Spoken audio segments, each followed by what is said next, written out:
Welcome, gather round the fireside and listen to a tale of Fionn McCool, Cullen, Deirdre of the Sorrows, Grainne Whale. From giants right down to fairies, of both the drooping and solitary, and those who are sometimes scary. Anything goes by the fireside. Yeah. Fireside, the Puka fireside, the Marrow fireside. Kings and queens fighting heroes, don't you run from the fun, there's no need to hide. Sit by the fireside.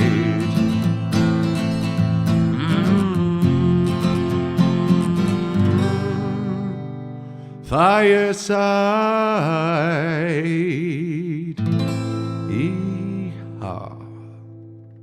Hello, and welcome to Fireside, the Irish storytelling podcast.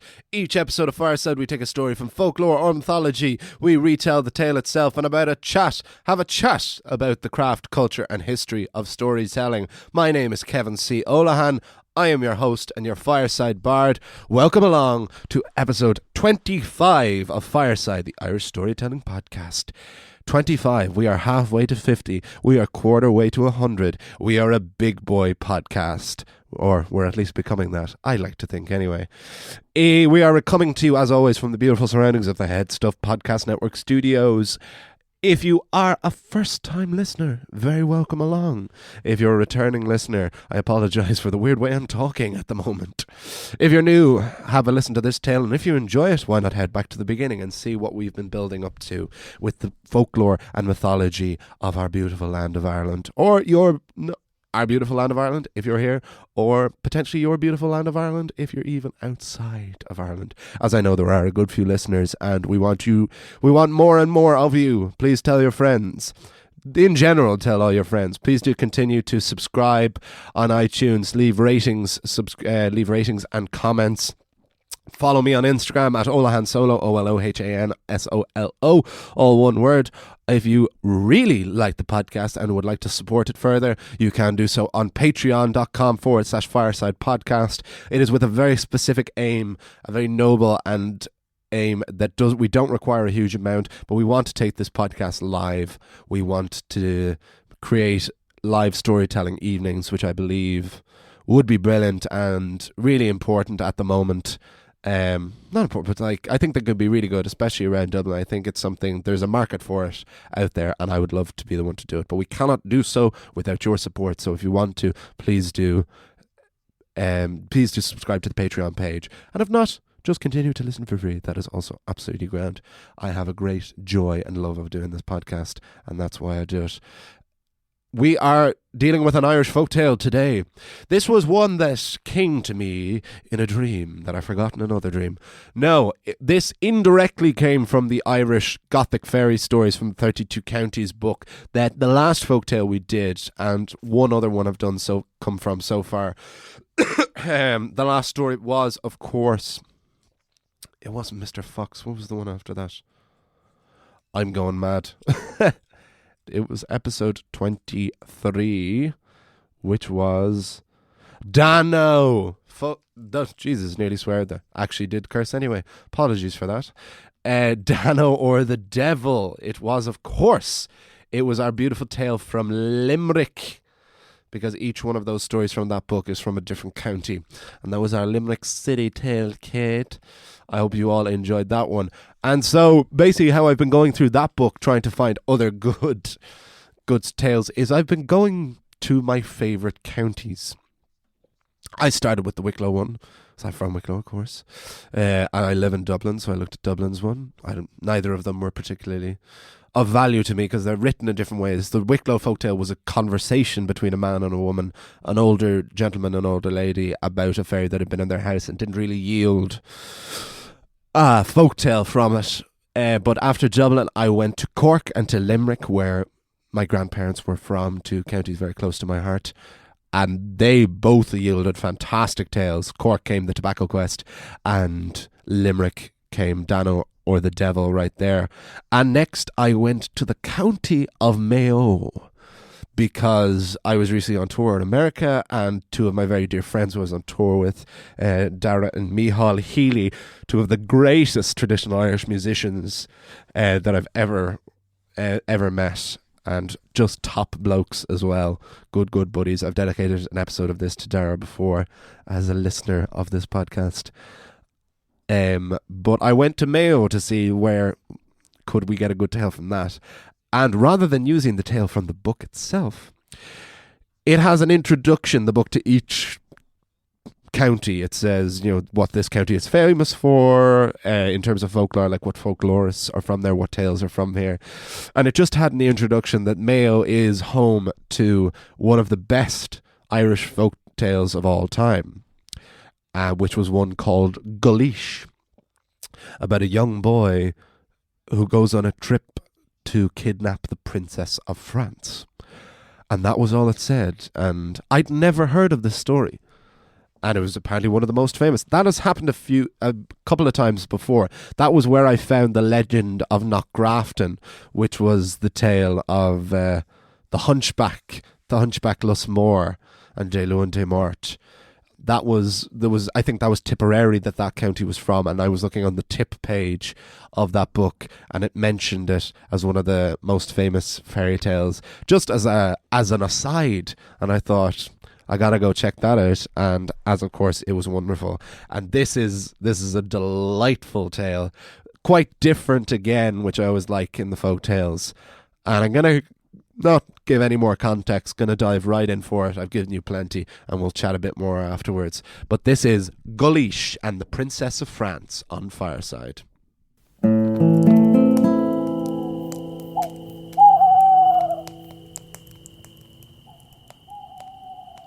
Guleesh and the Princess of France.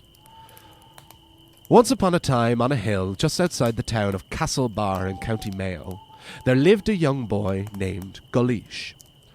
Guleesh was restless and longed for adventure, but could not see any prospective quest over any horizon. His father was a farmer, as his father had been before him, going back too far to count. Their land was ancient, and Guleesh's father was proud of it. But Guleesh wasn't. His father would call him a lazy ingrate. "You have an aversion to doing a hard day's work. That's what's wrong with you, boy. This land has been in our family for generations, but I'd sooner see the ground salted than handed down to your ungrateful hole." Guleesh was used to being spoken to in this way. He would never argue with his father, because he knew where he was coming from. But the truth was, all Guleesh wanted was to see lands other than Castlebar. He was sure that once he had, he would probably end up missing home and come back to inherit his father's land and happily spend the rest of his life digging and sowing the earth, as was the family way. But if he did not get out first, he would never know and would regret it for the rest of his life. Because his family land was ancient, there was a ring fort very near Guleesh's house that was rumoured to belong to the other folk, the fairies. This was a spot Guleesh would regularly sit on a wall and stare up at the night sky. "I envy you, Mr. Moon," said Guleesh. "You see the whole world every day. I've seen nothing but the fields around me all my life. I'd give anything to see anywhere else." And of course, no sooner had the words escaped Guleesh's lips when he felt the leaves all around him rustle and lift off the ground. They began to spiral until a fully fledged whirlwind appeared before Guleesh. He covered his eyes to stop the dust and dirt getting into them. But from the source of the wind, he thought he could hear the distinct sounds of voices. Guleesh listened intently and made out the words. "My horse, my bridle, my saddle. My horse, my bridle, my saddle." Over and over again these words were repeated. Guleesh was entranced. He felt drawn to the wind and the sound, so he began to repeat the words himself. "My horse, my bridle, my saddle." After just one utterance, the whirlwind had dissipated, and standing before Guleesh was a magnificent white stallion, with a bridle and saddle made of leather so fine Guleesh could smell it over the horsehairs. The leathers were embroidered with gold and silver. Guleesh was hesitant to approach for fear he would besmirch the beautiful image. Suddenly, 3 other horses began to circle Guleesh. The dust their hooves kicked up nearly blinded the young man, but when the beasts stopped and the dust settled, Guleesh could see that riding each one was a small man. They were bearded, and they would have looked comical due to the difference in size to their mounts, were it not for their red caps, which alerted Guleesh to the fact that these men were, in fact, the other folk, fairies. "Well, what are you waiting for?" said one. "Yeah, do you think we conjured the beast for nothing? Come on, Guleesh, don't you want to come for a ride?" Guleesh did indeed want to go for a ride, so he dutifully obeyed, and scrambled onto the stallion. He had ridden horses before, but not of this size, and had only ever trotted. But as soon as his feet were fixed into the stirrups, the 3 fairies and their mounts took off, and Guleesh's stallion followed suit. It didn't feel like the boy was riding the horse, more like he was holding on for dear life. The horse rode the entire breadth of the country at an enchanted speed. From Mayo, they bounded across the entireties of Roscommon, Longford, Westmeath, Normalmeath, and Dublin. When in Dublin, Guleesh could see the Howth coastline nearing. He was afraid that the horse would plummet to both of their deaths. But this was, after all, a fairy horse. The head redcap shouted out, "High over cap!" When he said this, all 4 horses leapt into the air higher and higher and soared over the Irish Sea. Guleesh was terrified to look up or down, but eventually opened his eyes and watched the full moon shine down onto the dark sea. The moon, who Guleesh had envied only that night, felt like he was now chasing. Soon the 4 steeds landed, and once they did, they halted, and the 3 little men dismounted, and Guleesh followed suit.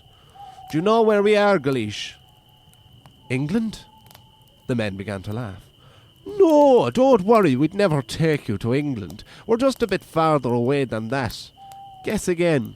"Enough guessing. We're in France, by." France was a country Guleesh had barely even heard of. It was a place he never in his wildest dreams imagined he would visit. He would have settled for Dublin. "Why have you brought me to France?" "We have a quest, Guleesh. I thought you knew that." "Ah, yes, of course. Well, what is our quest?" "Ours is a very classic and noble quest. We're going to rescue a princess from a castle." "Wonderful," said Guleesh. "Is there a dragon protecting her?" "No, just her friends and family." "Oh, wait, what? What do you mean? Do they want to kill her or something?" "No, just marry her off." That doesn't sound like any adventure story I've read. "It's a story as old as time, Guleesh. The King of France has no sons and only one daughter. He wishes to marry her off to a foreign prince, to solidify his reign, expand his empire, and assure a male heir. The Princess Isabella has no interest in marrying the prince. She's being forced against her will. This is every fantasy story ever." Guleesh couldn't argue with the fairies when they put it like that. He said he would help them. After all, he had come this far, and would, he assumed, want to go home at some stage. The head redcap muttered something under his breath, and suddenly the 4 heroes were inside the palace walls. Guleesh had only ever seen the ruins of Norman castles in Ireland, but never one that still stood intact, much less was still lived in by royalty. Thick red carpets were on the ground, and rich tapestries adorned the walls. But Guleesh was frightened again by the massive crowds of people all around in their fineries. Guleesh himself was in what, comparatively speaking, were tattered rags, and the 3 men he thought stood out even more than he. But no French man or woman looked at any of them. They all carried on their own business. Guleesh thought this strange until he realized that to the French, the 4 of them were quite literally invisible. They scouted through the corridors of the palace until they came to the great hall, with paintings and spiral staircases and a chandelier bigger than Guleesh's house. "Where is the princess?" the boy asked. "Can you not spot her?" said one of the men. Guleesh followed where the little man's finger pointed, and then he saw her. A more beautiful-looking girl Guleesh had never seen. She was dressed in beautiful white silks, but even her clothing could not exceed her natural beauty. But as Guleesh looked on, he saw tears in the princess's eyes. "She's crying." "Well, you would be too if you were being forced to marry against your will. But she won't be crying for long. We'll rescue her from these Franks, take her back to Ireland, and then she'll marry us." The irony of this statement seemed to be lost on the Redcaps, but not on Guleesh. His heart panged for the lovely princess. One way or the other, it seemed she would have no choice in her husband. He debated which seemed the lesser of the two evils, but there was no time. The prospective prince approached the Princess Isabella and asked her to dance. Isabella reluctantly agreed, but when the prince and princess were in the centre of the dance floor, one redcap crouched behind the princess, another pushed her over, and the third cast a spell that turned her invisible too. Everyone in the great hall had been watching the couple and began to shout and scream when they saw the young beauty disappear before their eyes. The redcaps grabbed the princess and ran out of the great hall, calling out behind them, "Run, Guleesh!" The four thieves and their bounty found themselves once again back at their mounts on the western French coastline. Guleesh didn't know what to do, but he had at least the beginnings of an idea. He said to the redcaps, "Let me lift the princess onto the horse for you. My stallion will carry her to Ireland." The redcaps had no problem with this. In fact, it seemed to be why they had brought a human along in the first place, as a mindless body. Once again, "High over cap" was called out by the head redcap, and once again the four horses leapt across the Channel and the Irish Sea, landing at Dublin. But once they landed this time, they kept galloping across Meath, Westmeath, Longford, Roscommon, Mayo, until they finally made it back to the fairy Rath by Guleesh's house. When they landed, Guleesh took the princess in both his arms, leapt off the horse, and made a break for it. He had not given the plan much thought, and was sure he would be pursued and cursed, but to the young man's delight, neither happened. Rather, he just heard the redcaps call out, "Guleesh, you lying thief, come back here, after all we've done for you. Get back on that horse." It seemed that the fairy's only power over Guleesh was when he was on the horse. "This girl has the right to choose her husband. She shouldn't have to marry one of you, just because you stole her away from her family." "And I suppose you think she's going to want to marry you then, do you? That part of adventure stories is a lie, Guleesh. You're poor, and you don't even have any magical powers." "Yes," said the head redcap, "such as these. Let's see how much you like the princess when she cannot speak to you." The redcap muttered some words, clapped his hands, and the three fairies were gone. The princess had been unconscious since they had left the palace, but had woken up when her and Guleesh dismounted the horse. She looked frantically around her, not knowing what had happened or where she was. When the redcaps were gone, Guleesh approached the frightened girl. "Hi, what's the crack?" The princess backed away. No, it's okay. I'm not one of them. I literally met them tonight. I'm so sorry about all this. Had I known these lads were rescuing you from your home, only to imprison you themselves, of course I wouldn't have helped them. I promise, I'll make this right." Isabella just stared at him. "Can you understand me? I can't tell if you just can't speak, won't speak, or can't understand English." The princess opened her mouth and pointed at her tongue. "I don't really think this is the time for shifting, but..." "Oh, you can understand me. You just can't speak." Isabella nodded. "Oh, brilliant. Well, not brilliant, but this is a start. We can work with this. We just need a place for you to stay, because I wouldn't subject you to staying at my father's house. Too many questions and comments. We're safe. Who won't judge? Just give unconditional support." "My granny!" So Guleesh took Isabella by the hand, and they ran over the hills until they arrived at his granny's house. "Ah, Guleesh, aren't you the great boy to visit your little old granny, although it is very late?"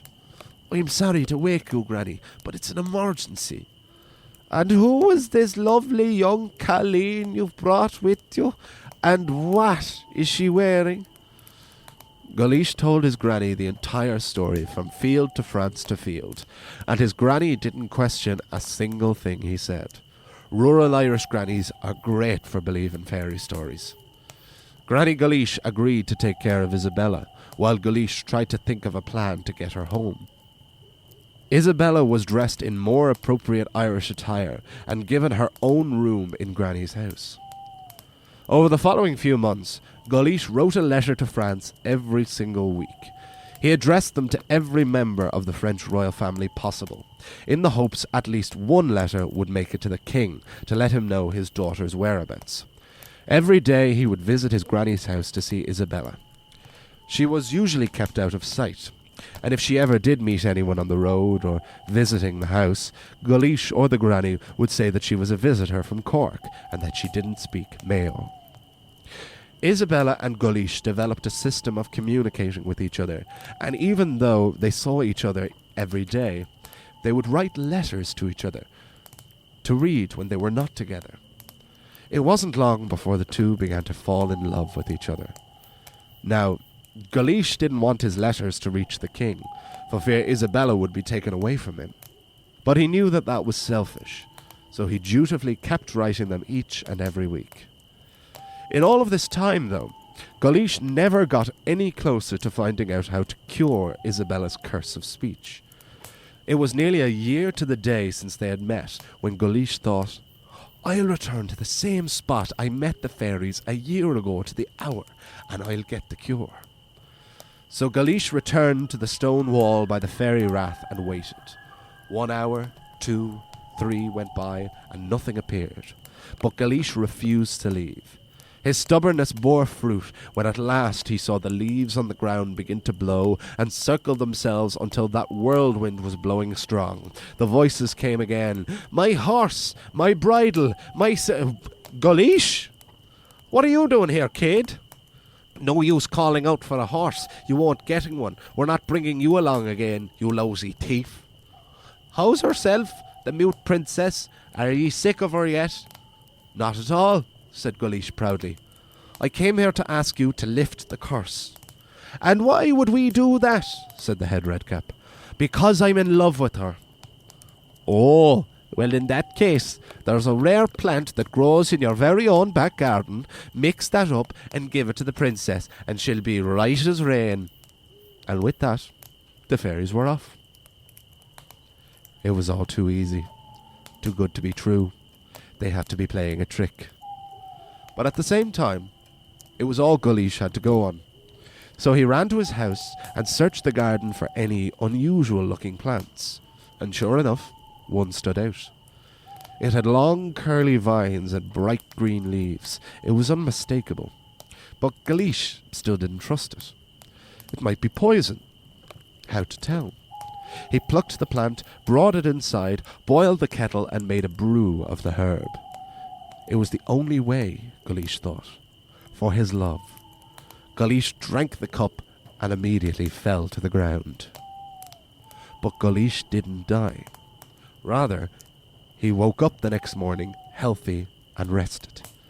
He tried to speak and found his voice seemed stronger than ever.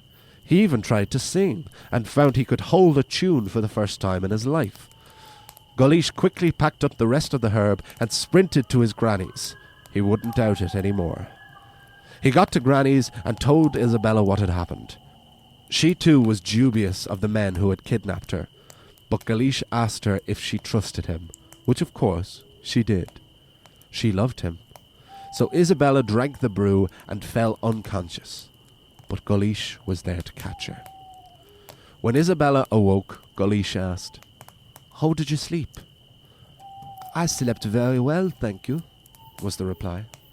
The spell was lifted, and Princess Isabella could speak once more. Even though they now didn't need their own special means of communication, and that her speech meant Isabella could go wherever she pleased in Castlebar. The love between the two only grew.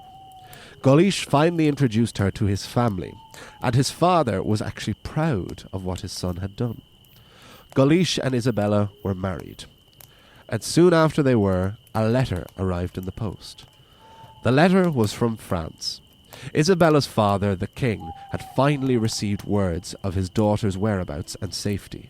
He was overjoyed and offered the two a choice: return to France and rule as king and queen, or stay in Castlebar. Isabella knew her choice, and Guleesh, the boy who had wanted adventure all his life, knew his. The two would stay in Ireland. The king understood and sent them a huge dowry as a wedding present. And with that money, Guleesh and Isabella were free to travel wherever they wanted. They saw all of Ireland and then travelled further afield, travelling all of Europe, even visiting Isabella's old home in France. But after all their adventures, they would always still return to the place where they had fallen in love, to that hill just outside Castlebar in County Mayo. The end.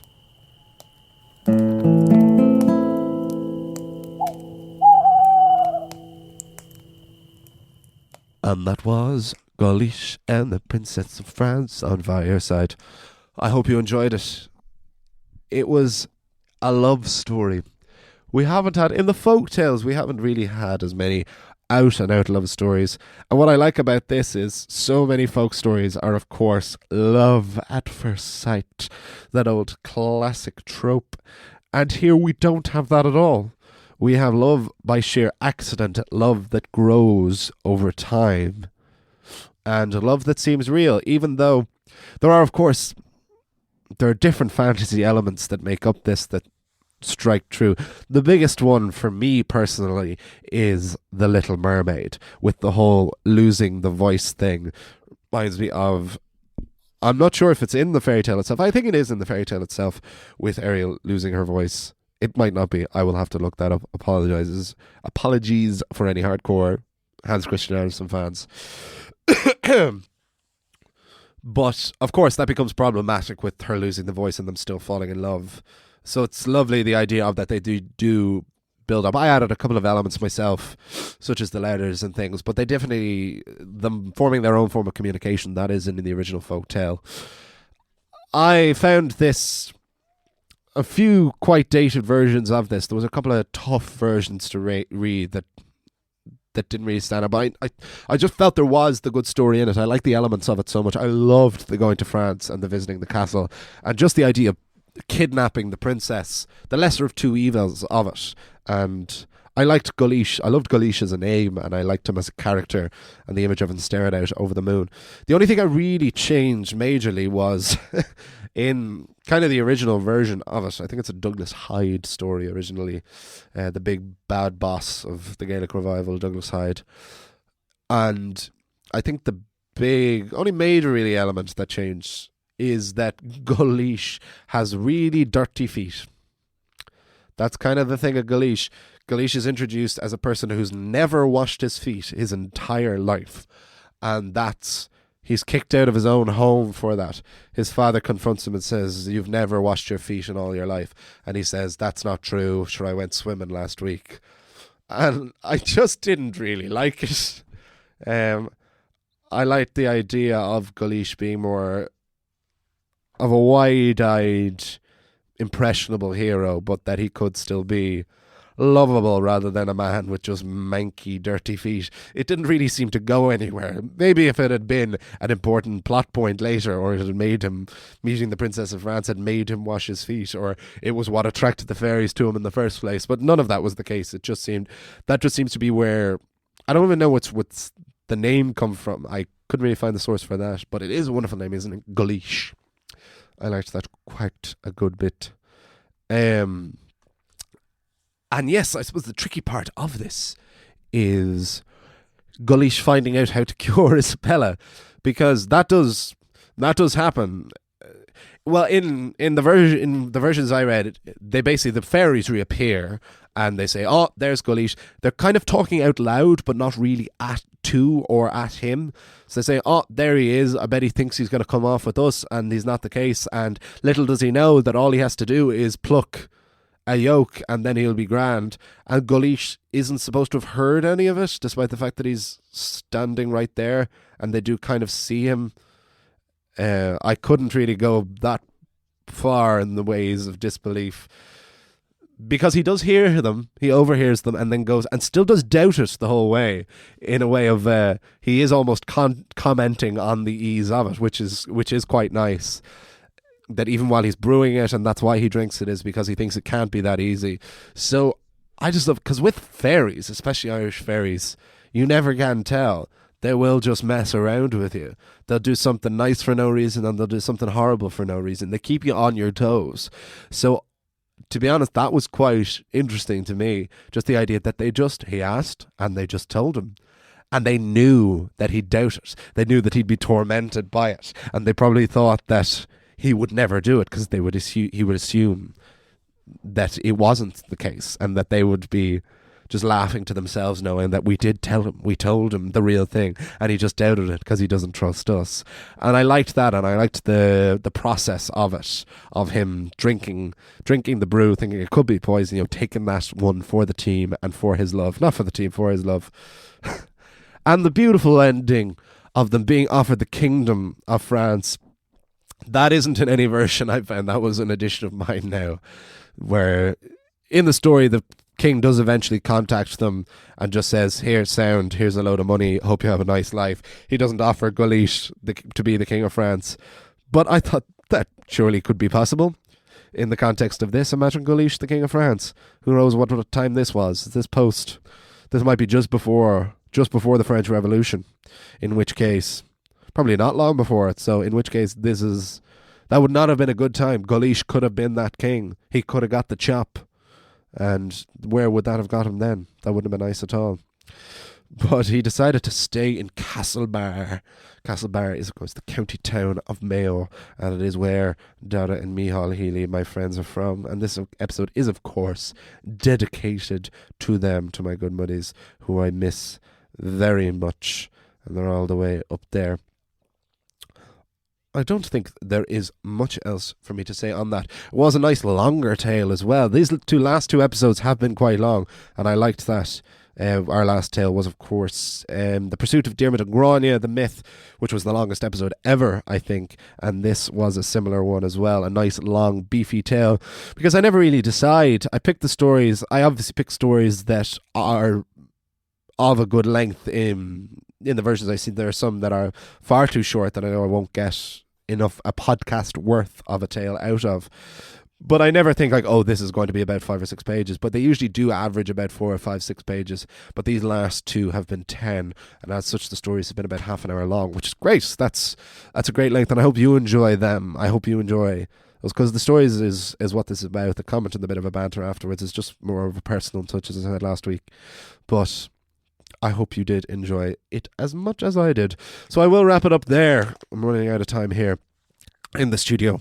But if it was your first time listening to the podcast, I hope you enjoyed it. Why don't you go back and listen to the beginning? Thank you all to continuing listeners. Please do continue to subscribe on iTunes or wherever you get your podcasts, wherever you can subscribe. Leave ratings, leave comments. They do build up. Please do, if you so choose, if you so want. If you want to see this podcast live, if you'd like to come along and be in the audience at this podcast, please do donate to the patreon.com/Fireside Podcast. Any and everything is very much appreciated. My name is Kevin Ciola, and I've been your Fireside Bard. Thank you so much to the folks here at the Head Stuff Podcast Network Studios for continuing to support and produce this podcast. And thank you so much to my own personal producer, Jamie, for editing and making this podcast sound oh so lovely. I am going to wrap it up now, but I will see you all, and you will hear me all next week by the fireside. Thank you so much, and goodbye. This podcast is part of the Head Stuff Podcast Network.